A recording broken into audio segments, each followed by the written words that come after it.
ईमान से प्यार करते हैं, बेशुमार प्यार करते हैं। ये हमने व्लॉग श्लॉग में तो नहीं था करना, ये हमने बस आज बताओ आज डेट क्या है? आज डेट है ये 18, कितने मंथ हो गए? आज 18 तारीख है और आज छोटे भाई साहब जो है वो 7 महीने के माशाल्लाह हो गए हैं और इंतहाई खूबसूरत हैं। 7 महीने के लगते नहीं है माशाल्लाह माशाल्लाह माशाल्लाह, लगते 2 साल के हैं माशाल्लाह माशाल्लाह। बाद है ना, तो ये चाचू ताए साहब जो है ना केक आज मंगवाए हैं, 7 केक हैं क्योंकि अस्सलामुअलैकुम। आई होप आप सब लोग खैरियत से होंगे। चैनल पर न्यू आए हैं तो सब्सक्राइब कर लीजिए, वीडियो पसंद आए तो लाइक कमेंट शेयर लाजमी कर दीजिएगा। तो बहुत ही अफसोस होता है मुझे मासूम केवान सुल्तान की किस्मत के ऊपर कि दोनों माँ बाप दुनिया में उसके मौजूद हैं, लेकिन वो फिर भी इस तरह से अधूरी सी ज़िंदगी गुजार रहा है। वो जो है अपनी कोई भी जो है मंथ की बर्थडे अपने पेरेंट्स के साथ एक साथ में सेलिब्रेट नहीं कर सकता। वो अपने माँ बाप के साथ एक अच्छा क्वालिटी टाइम स्पेंड नहीं कर सकता। क्यों? क्योंकि माँ बाप दोनों अना परस्त हैं। एक तरफ बाप की अना उसको जो है आगे नहीं बढ़ने दे रही, दूसरी तरफ जो है ईमान की अना जो है उसको आगे बढ़ने नहीं दे रही, और दोनों की अना की जंग में बेचारा केवान सुल्तान बुरी तरह से पिस रहा है। अभी तो चलें वो छोटा है, मासूम सा बच्चा है, उसको कुछ भी नहीं पता कि क्या हो रहा है, लेकिन जैसे ही वो थोड़ा बड़ा होगा, होश संभालेगा और तमाम चीज़ों को और बातों को समझने लगेगा, तो वो बेचारा क्या सोचेगा कि मेरे माँ बाप ने एक भी बार मेरे बारे में नहीं सोचा कि मैं कैसे सरवाइव करूँगा माँ बाप दोनों के बगैर। मतलब दोनों एक साथ होते हैं तो अलग बात होती है, लेकिन जब दोनों सेपरेट होते हैं, बच्चा जो है कभी माँ के पास कभी बाप के पास, तो इस तरह से जो है बच्चा मेंटली जो है बहुत ज़्यादा डिस्टर्ब्ड हो जाता है, उसकी पर्सनैलिटी जो है वो बहुत ज़्यादा डिस्टर्ब हो जाती है। इसलिए मुझे तो बहुत ज़्यादा अफसोस होता है केवान सुल्तान के ऊपर कि उसके माँ बाप उसके बारे में क्यों नहीं सोच रहे कि वो आगे जाकर उसकी पर्सनैलिटी जो है उस पर इन चीज़ों का कितना बुरा असर पड़ेगा।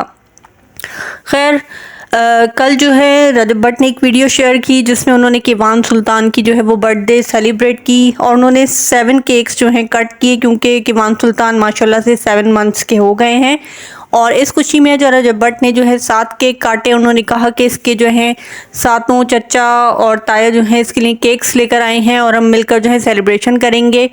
तो देखकर कितना अजीब सा लग रहा था कि वो बच्चा तो मौजूद ही नहीं है जिसके लिए केक काटे जा रहे हैं। ये कौन सी सालगिरह है कि बाप अकेला बैठकर दोस्तों के साथ केक काट रहा है और जो है खुद ही काट रहा है, खुद ही खुश हो रहा है। ये कैसी सालगिरह है? जिस बच्चे के आप केक काट रहे हैं वो तो आपके पास मौजूद ही नहीं है। आपको चाहिए था, अगर आप अपने बच्चे से इतना प्यार करते हैं तो आप उसके पास जाते, उसको गोद में बिठाते, उसके साथ मिलकर केक काटते, लेकिन आपने फिर वही काम किया, आधी अधूरी सी बर्थडे मनाई जिसका कोई भी मकसद और मतलब समझ में नहीं आ रहा था। दूसरी तरफ ईमान ने भी एक केक लगाया स्टोरी पर जो उन्होंने केवान की बर्थडे पर काटा था, लेकिन वो भी एक अधूरी सी सेलिब्रेशन है क्योंकि ईमान ने जो भी सेलिब्रेशन की उसमें उसका बाप वहाँ मौजूद नहीं था। दोनों ने एक आधी अधूरी सी जो सेलिब्रेशन की जिसका कोई भी जो है मकसद समझ में नहीं आया। बच्चा जब बड़ा होगा वो ये वीडियोस देखेगा कि मेरी माँ जो है अलग बर्थडे मना रही है, बाप जो है मेरा केक अलग काट रहा है जहाँ पर मैं मौजूद भी नहीं हूँ, तो वो क्या सोचेगा? उसके जहन पे इन सब चीज़ों का क्या असर पड़ेगा? और ये जो है माँ बाप उसको क्या जवाब देंगे कि हमने क्या किया, क्यों किया, तुम्हारा क्यों नहीं सोचा? मैं तो बहुत ज़्यादा जो है वो परेशान होती हूँ ये सब कुछ देखकर कि कैसे माँ बाप हैं, इनको अपने बच्चे की कोई परवाह नहीं है, अपनी अपनी अना में लगे हुए हैं और अपनी अना के आगे जो है वो किसी भी चीज़ को अपने बच्चे तक को तरजीह नहीं दे रहे हैं। क्योंकि अगर कोई भी पेरेंट्स होते हैं ना, अगर उनका बच्चा हो जाए तो उसके बाद वो कॉम्प्रोमाइज़ कर लेते हैं, क्योंकि ज़ाहिर है उस बच्चे का फ्यूचर होता है, उस बच्चे की सारी ज़िंदगी होती है, तो उसके लिए वो कॉम्प्रोमाइज़ कर एक साथ रहते हैं। और मैंने सुना है कि शायद ईमान ने जो है माजी ने जब उसको बुलाया था कि तुम आ जाओ सामान उठाकर केवान को लेकर, तो मैं जो हूँ रजब को समझा लूँगी, तो उसके बाद ईमान ने कोशिश की थी, ईमान ने वहाँ जाने की कोशिश की थी, लेकिन उसे आगे से कोई भी रिस्पांस नहीं दिया गया। ईमान ने अपनी आखिरी कोशिश भी की थी लेकिन वो नाकाम गई। तो अब इसमें जो है सरासर गलती मुझे तो रजब और उसके घर वालों की नज़र आती है, क्योंकि ईमान ने अपनी आखिरी सी कोशिश भी की है, लेकिन अब ये लोग जो है ईमान को लेकर आना ही नहीं चाहते। ये लोग तय कर चुके हैं कि ईमान को अब लेकर नहीं आएंगे, तो चाहे कोई भी इंसान बीच में आ जाए, कितनी भी कोशिश कर ले, अब ये रिश्ता बच नहीं सकता है। क्योंकि ईमान जो रजब भट्ट हैं वो भी उन्होंने कहा था कि मैं जो ईमान के टॉपिक को क्लोज़ कर चुका हूँ और मैं अब इसके बारे में कोई बात नहीं करूँगा। तो ये सब कुछ इसी तरफ इंडिकेशन देती हैं कि इनका रिश्ता जो है अब एंड है और ईमान को सेकंड नोटिस भी मिल चुका है, थर्ड नोटिस भी अपने टाइम पर मिल जाएगा। तो अब इनके रिश्ते में कुछ भी बाकी रह नहीं गया है। और जब ईमान को थर्ड नोटिस मिलेगा तो उसके बाद रजब भट्ट को जो इतना बैकलैश और लोगों की जो है बुरी बातें सुनना पड़ेंगी, इसका रजब को शायद अंदाज़ा नहीं है। लोग उसे कितना हेट देंगे और उसके व्यूज़ पे, उसके चैनल पे, उसकी लाइफ पर इसका बहुत जो है बुरा असर पड़ेगा, क्योंकि लोग ईमान को बहुत ज़्यादा पसंद करते हैं और वो इन व्लॉग्स में जो ईमान और खिवान दोनों को देखना चाहते हैं। लेकिन जब वो ईमान से रिश्ता ख़त्म कर देंगे तो लोगों का दिल डेफिनेटली टूट जाएगा। और मैं तो यही कहूँगी कि रजब को अभी भी सोचना चाहिए, होश के नाखून लेने चाहिए। अपनी बीवी है, उसको मनाएं और प्यार से घर लेकर आ जाएं, क्योंकि जब आप किसी औरत को तलाक के नोटिस भेज चुके हैं तो उसके बाद वो खुद मुंह उठाकर आए, ये कहीं की भी बात मुझे समझ में नहीं आती कि लोग किस तरह से ऐसे बोल देते हैं कि ईमान जो है सामान उठाए और अपने घर वापस आ जाए। जिस औरत को तलाक का नोटिस दे दिया गया है वो अपना सामान उठाकर खुद कैसे आ सकती है? उसकी तो 2 टके की 2 कौड़ी की इज्जत नहीं होगी कि आपने उसको तलाक का नोटिस भेजा है और वो सामान उठाकर जो है आ गई है वापस। क्या उसकी रजब जो है इज्जत करेगा? क्या उसको वैल्यू देगा? कुछ भी नहीं। वो तो वैसे ही उसकी कोई इज्जत नहीं करता। अगर वो खुद सामान उठा कर आएगी तो उसकी क्या इज्जत होगी उस घर में? मैं तो ईमान को यही कहूँगी कि खुद से तो वो कभी भी ना आए जब तक उसको कोई लेने के लिए ना आए, क्योंकि जो है जो लोग ये बातें करते हैं ना, वो अपने ऊपर रखकर नहीं सोचते कि खुदा न खास्ता अगर उनके साथ ऐसा सीन हो तो क्या वो खुद से सामान उठाकर आएंगी कभी? मैं तो ऐसा ना सोच सकती हूँ और ना मैं ईमान को ये मशवरा दूंगी कि वो सामान उठाकर आएँ। इंसान की एक सेल्फ रिस्पेक्ट भी होती है, उसकी भी कोई जो है अहमियत होती है। ये नहीं है कि आप जो है बच्चे की खातिर अपनी पूरी ज़िंदगी अजीरन कर दें और एक ऐसे शख्स के साथ रहें जो आपको ना इज़्ज़त देता है ना आपकी कदर करता है।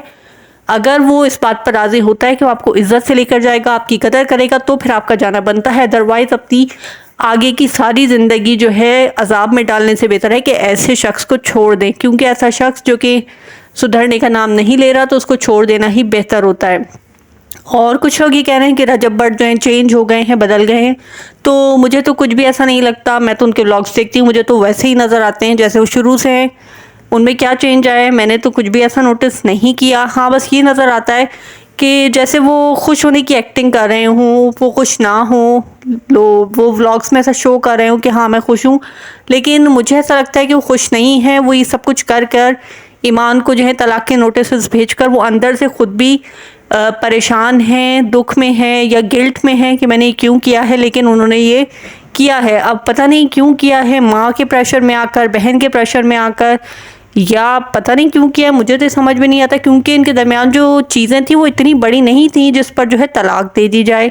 घरों में इतने बड़े बड़े मसले होते हैं लेकिन तलाक तक बात नहीं पहुंचती जब आप दोनों की एक अदद औलाद भी हो। लोग सेटलमेंट कर लेते हैं, कॉम्प्रोमाइज़ कर लेते हैं ताकि बच्चे का फ्यूचर सेफ हो, लेकिन ये लोग पता नहीं क्या सोच रहे हैं, मासूम किवान के साथ ये सब कुछ क्यों कर रहे हैं। और लोग ये कहते हैं कि जो है वो किवान जो है बहुत ही ज़्यादा खुशकिस्मत है कि जो है वो जो है ईमान की ज़िंदगी में जब से आए तो वो बहुत ही लकी है। तो मैं तो नहीं समझती कि किवान जो है लकी है बेचारा, क्योंकि उसके तो माँ बाप ने जिस दिन से वो दुनिया में आया है उसको 2 पल सुकून के नहीं दिए।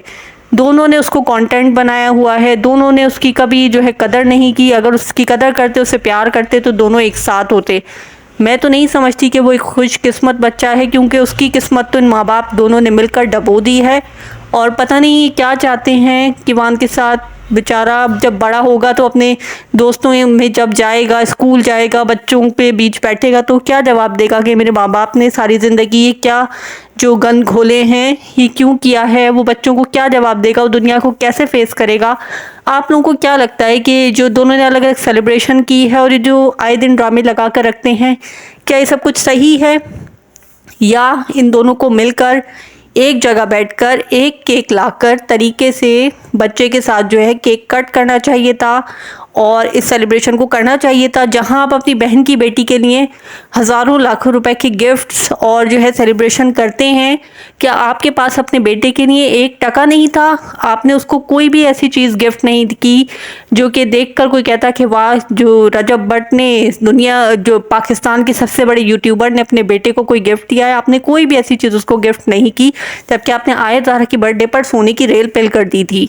अगर आपको अपने बच्चे से प्यार होता तो आप वो दिखाते सब कुछ कर कर जो आपने आयत की बर्थडे पर भी किया था। ये 7 केक काट लेने से प्यार नहीं अदा होता, बाप का हक अदा नहीं होता। इन केक्स की क्या वैल्यू है? इन केक्स से किवान को क्या हासिल हुआ? कुछ भी नहीं। उसको आपका साथ चाहिए, माँ बाप एक साथ चाहिए। अगर आप दोनों एक साथ रहेंगे उसके खातिर कॉम्प्रोमाइज़ कर कर, तब जो है वो खुश होगा कि मेरे माँ बाप ने मेरा सोचा, मेरा ख्याल किया, मेरे फ्यूचर के लिए कुर्बानी दी। आप लोगों की क्या राय है मुझे कमेंट बॉक्स में लाजमी बताइएगा। मेरे चैनल को लाजमी सब्सक्राइब कर दीजिएगा और वीडियो पसंद आए तो लाइक भी कर दीजिएगा, शेयर भी कर दीजिएगा और अपनी राय का इजहार कमेंट बॉक्स में लाजमी कर दीजिएगा। अल्लाह हाफिज़।